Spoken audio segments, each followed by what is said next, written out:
Hi there, I'm Maxine McHugh and I'm a research fellow here at the University of Melbourne at the Melbourne Graduate School of Education with Chief Researcher John Hattie. Yes. And we thought we might consider education in the context of this federal election, John. Interesting, would you say, that here we are, about 10 days out from the election, and with a lot of money on the table for the school improvement plan, neither side has said much about schools. It does seem to be the missing subject of debate, and it's certainly not around a lot. There's a lot of claims that each party is doing what the other party is doing, which has kind of neutralised it in their view. But it is a pity that that is one of the missing features, because there are differences between the two parties.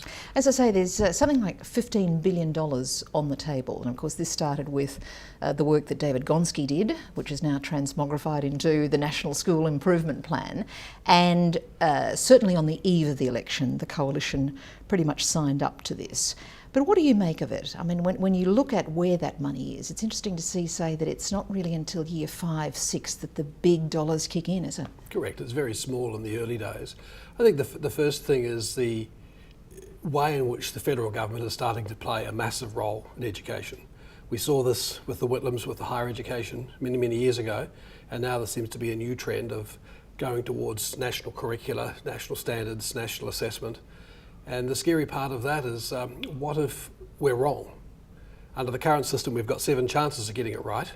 Under the new system, the scary part is that we may only have one, and they may only have one system, and that's not always a healthy thing. So do you think, in fact, what's being required is too intrusive? Oh, it could be. Like I noticed, for example, that in the US, Obama has decided not to have a national curriculum.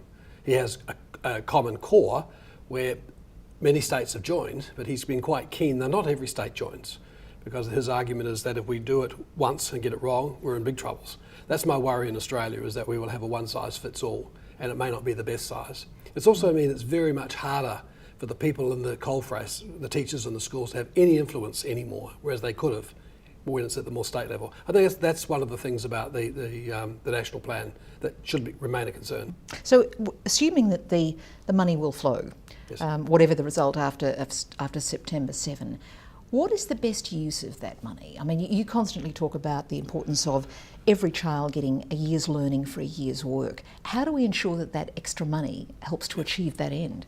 That is absolutely the right question about emphasising the growth and at least a year's growth for a year's input, as opposed to our current debate, which is just achievement. Can we get everybody above average?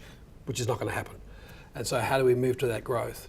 And I think there are ways we can do that if we start by saying what is the biggest problem we have in our schools at the moment, and that is the variability amongst our teachers. Now, whilst we like to deny that, if you ask any student, and you've been out in schools and you've seen it, that there's massive variability. It doesn't mean to say they're all good or bad, but that differential experience is a major problem. If we can attend to that, we can make a huge difference. My worry is, though, we're going to spend it on the peripherals of schooling. Like I notice in the current plans, many states have invested heavily in teacher aides in schools. Now, throwing more adults is not going to be the answer, when we know from Peter Blanchford's work that teacher aides have a 0 to negative impact on the kids. But how can we actually take the expertise we have and get all that expertise excellent in our system? If we do that, we can make a dramatic difference. And how do you answer that question? I mean, again, applying money to that issue of, as you say, teacher variability.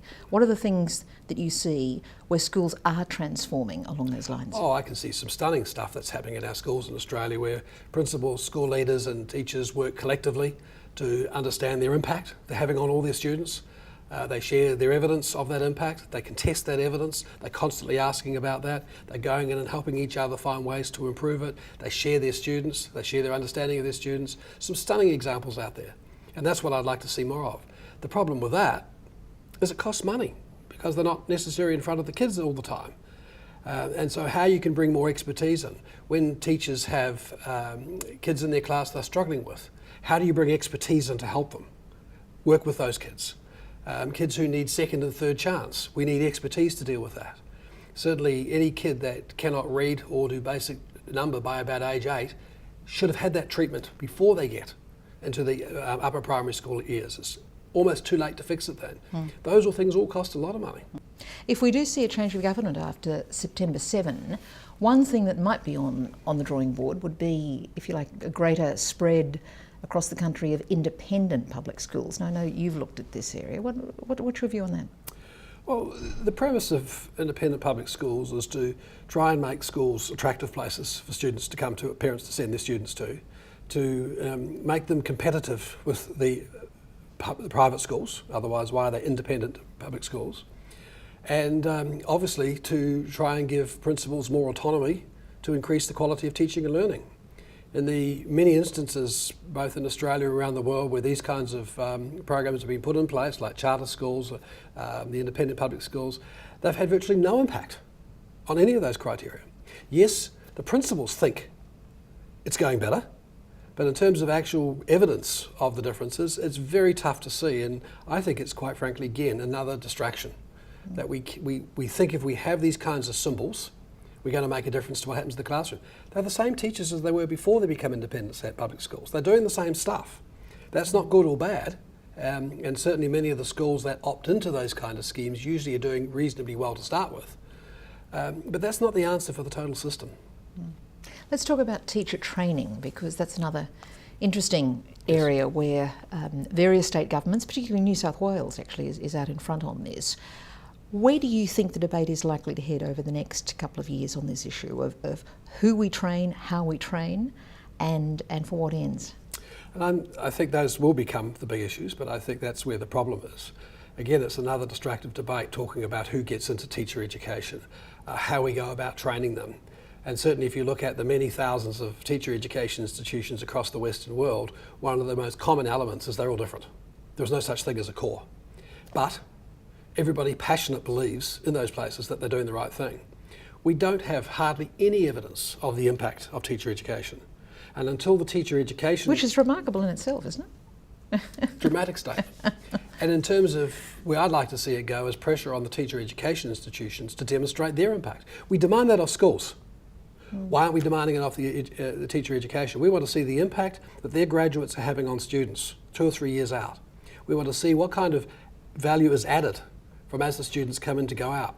Let's not have an over-obsessed conversation about whether the ATARs are right, whether they're getting in too low or too high. Not that those are unimportant. Let's not talk about whether they've got so many minutes doing this or so many minutes doing that, or how much they're going out in the schools. Let's get the conversation in terms of what is the impact and what evidence do you have, and let us judge that. I'm a great fan that we should be training our teachers. I'm not a fan of getting rid of them, but I'm afraid that's where it's going if we keep talking about all those peripheral things. Like England, for example, it's now said to schools, you can train teachers. And we are closing teacher education institutions around England. Now, that's not, the way I see the evidence, that's not better or worse than the current system. But it's a distraction again. But you did talk before, John, about the variability of teachers in schools. And there is this huge variability in terms of who gets into teaching, and that's in terms totally of the ATAR scores. So you wouldn't favour sort of some tightening up in that regard? Oh, absolutely. And I think the work we're doing at Melbourne at the moment on Teacher Selector, where we're giving students a whole range of assessments, a toolbox of assessments before they come in. And one of the things we're finding, not surprisingly, is that those who are higher on ability are also higher on relationships, better on communications, have better relationships with kids, all the things we want. So if we choose on ATARs or achievement or literacy or numeracy, we are going to get the kind of right kids. Now, it would be nice to choose on a battery and not just those ones and hope, and I think we should be doing that. One of the things I certainly note is that if you look at the successful programs in teacher education, those that have evidence they're having an impact, you have to be pretty bright to be able to do them. You have to be pretty hungry to be able to do them. And one of the things I worry about in some teacher education institutes is that those students aren't hungry to succeed in the classroom. They are once they get out there, but whilst they're in the college, they're not.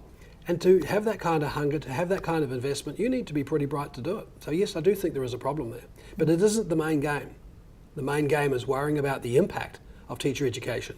And I think it'll be no surprise that those who demand the highest students will be the ones with the most impact. Finland's shown that, Hong Kong's shown that, every other country that's up there has shown that.